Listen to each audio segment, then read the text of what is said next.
भाजपा के प्रदेश अध्यक्ष भूपेंद्र चौधरी ने सदस्यता अभियान का शुभारंभ किया।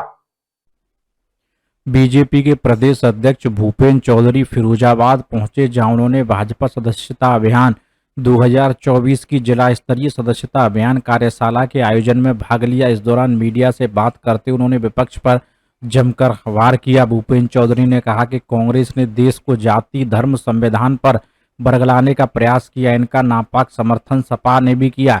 अब इनसे एक सवाल है कि क्या जम्मू कश्मीर में दूसरे झंडे का समर्थन करेंगे राहुल गांधी? कांग्रेस के सवाल पर भूपेंद्र चौधरी ने कहा कि क्या कांग्रेस नेशनल कॉन्फ्रेंस के साथ देश की एलओसी को बांटेगी, एक बार फिर अलगाववाद का समर्थन करेगी या जम्मू कश्मीर की अर्थव्यवस्था को ध्वस्त करेगी? अरविंद कुमार, फिरोजाबाद, समाचार 24।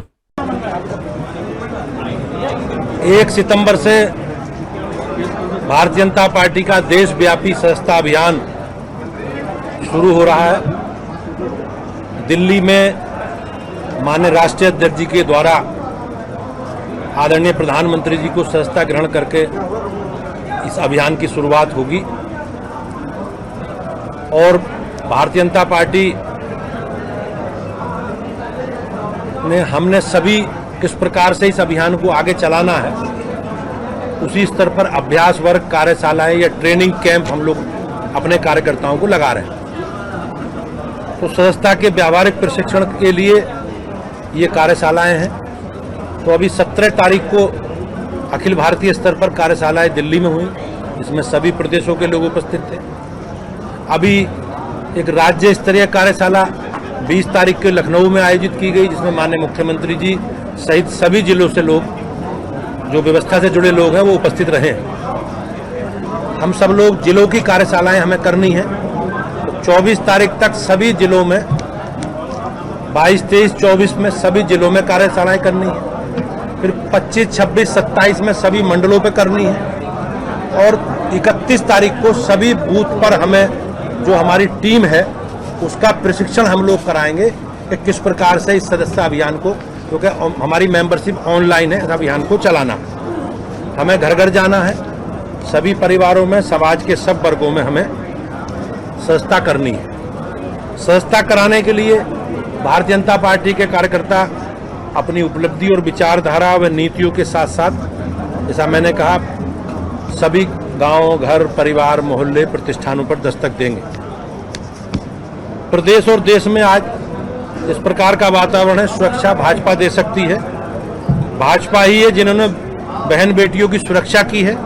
भाजपा ही है कि व्यापारी बिना गुंडा टैक्स दिए निर्भय होकर अपना व्यवसाय कर रहे हैं। भाजपा है तो प्रदेश और देश का विकास लगातार हो सकता है, सुनिश्चित है। बाकी दलों ने हमेशा अपने निजी और अपने पारिवारिक स्वार्थों को ध्यान में रखकर काम किया है, जिसके कारण देश का विकास या प्रदेश का विकास न होकर उनके अपने परिवार के लोगों का विकास हुआ का घर बनता जा रहा है। पहले आरक्षण संविधान के पर झूठ बोलकर आम जनता को गुमराह करने का प्रयास किया, इसमें वे असफल रहे और देश को तोड़ने वाले जो उनके षड्यंत्र थे उस प्रयासों में वो सफल नहीं हो पाए। कांग्रेस की अगुवाई में इस अभियान में समाजवादी पार्टी भी शामिल रही।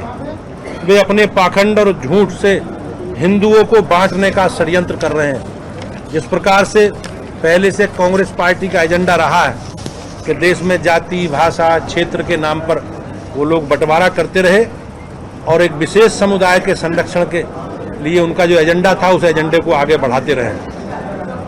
अलगाववादी अब्दुल्ला परिवार नेशनल कॉन्फ्रेंस के साथ कांग्रेस ने जम्मू कश्मीर में चुनाव के लिए गठबंधन किया। समाजवादी पार्टी का भी इस नापाक गठबंधन को समर्थन है। मेरा आप सबके माध्यम से श्री राहुल गांधी जी और श्री अखिलेश यादव जी से सवाल है, क्या कांग्रेस नेशनल कॉन्फ्रेंस के जम्मू कश्मीर में फिर से अलग झंडे के वादे का समर्थन करती है? इसका जवाब आप सबके माध्यम से कांग्रेस पार्टी से चाहिए। क्या राहुल गांधी और कांग्रेस पार्टी धारा 370 और आर्टिकल 35A को वापस लाकर जम्मू कश्मीर को फिर से अशांति और आतंकवाद के युग में धकेलने के लिए जम्मू कश्मीर नेशनल कॉन्फ्रेंस के निर्णय का समर्थन करती है? क्या कश्मीर कांग्रेस के युवाओं के बदले पाकिस्तान के साथ वार्ता करके फिर से अलगाववाद को बढ़ावा देने का समर्थन करती है? क्योंकि नेशनल कॉन्फ्रेंस की जिस प्रकार की नीति रही है कि वो इस हमारे विषय में जो हमारा अंतरिम मामला है, इंटरनल मामला, उसमें पाकिस्तान के हस्तक्षेप की भी बात करती रही है। क्या कांग्रेस पार्टी राहुल गांधी पाकिस्तान के साथ LOC ट्रेड शुरू करने के नेशनल कॉन्फ्रेंस के निर्णय या फिर से बॉर्डर पर आतंकवाद और उनके इकोसिस्टम का पोषण करने का समर्थन करते हैं? क्या कांग्रेस पार्टी आतंकवाद और पत्थरबाजी की घटनाओं में शामिल लोगों के परिजनों को फिर से सरकारी नौकरी में बहाल करने और आतंकवाद, दहशतगर्दी और बंद के दौरान फिर से लाने का समर्थन करती है? क्या गठबंधन से कांग्रेस का आरक्षण विरोधी चेहरा सामने आया है? क्या कांग्रेस दलितों, गुर्जर, बर्कवाल और पहाड़ियों के आरक्षण को समाप्त करने के, फिर से उनके साथ अन्याय करने के जो नेशनल कॉन्फ्रेंस का वादा है उसके साथ खड़ी है? क्या कांग्रेस चाहती है कि शंकराचार्य पर्वत पर तख्ते सुलेमान और हरि पर्वत को कोहे मारान के नाम से जाना जाए? क्या कांग्रेस जम्मू कश्मीर की अर्थव्यवस्था को एक बार फिर से भ्रष्टाचार की आग में झोंककर पाकिस्तान समर्पित गिने चुने परिवारों के हाथ में सत्ता सौंपने का समर्थन करती है? क्या Congress party Jammu Kashmir national conference के जम्मू और घाटी के बीच जो भेदभाव की राजनीति ये लोग करते थे उसका समर्थन करती है? क्या कांग्रेस पार्टी और राहुल गांधी कश्मीर को ऑटोनॉमी देने की जो नेशनल कॉन्फ्रेंस की मांग है उसकी विभाजनकारी सोच और नीतियों का समर्थन करती है? क्योंकि जिस प्रकार से कांग्रेस पार्टी ने नेशनल कॉन्फ्रेंस से चुनाव के लिए गठबंधन किया है और जो सोच नेशनल कॉन्फ्रेंस की देश के बारे में, देश के संविधान के बारे में, धारा 370 के बारे में रही है, कांग्रेस पार्टी क्या उससे सहमत है? इसका स्पष्टीकरण आप सबके माध्यम से मैं राहुल गांधी जी, कांग्रेस पार्टी और समाजवादी पार्टी के लोगों से अपेक्षा करता हूं कि इस पर अपना दृष्टिकोण स्पष्ट करें। इलेक्शन होने हैं, भारतीय जनता पार्टी के पास 5 सीटें थी, 5 अदर्स के पास थी। इंडी गठबंधन कहता है कि 10 सीटें वो जीतेंगे। भारतीय जनता पार्टी इस पर क्या सोच रखती है? 10 विधानसभाओं के उत्तर प्रदेश में उपचुनाव होने हैं।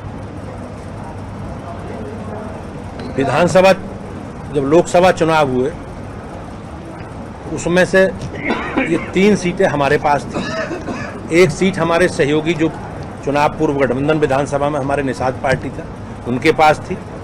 एक सीट हमारे सहयोगी राष्ट्रीय लोकदल के पास और शेष सीटें समाजवादी पार्टी की।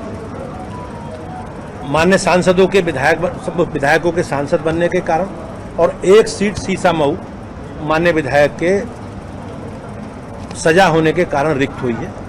हम लोगों ने संगठन की दृष्टि से अपनी पूरी तैयारी हम नीचे बूथों पर कर रहे हैं और सदस्यता अभियान के माध्यम से हमारी जो योजनाएं हम लगातार उन क्षेत्रों में, उन 10 क्षेत्रों में भी प्रदेश के साथ घर घर जाएंगे। हमने पूरा संगठन का स्ट्रक्चर अपना खड़ा कर लिया है और जैसे भी आचार संहिता लगेगी हम अपने कार्यकर्ताओं के साथ, अपने एजेंडे के साथ जनता के बीच में जाएंगे और मुझे विश्वास है कि प्रदेश की जनता का आशीर्वाद योगी जी के नेतृत्व में भाजपा को मिलेगा।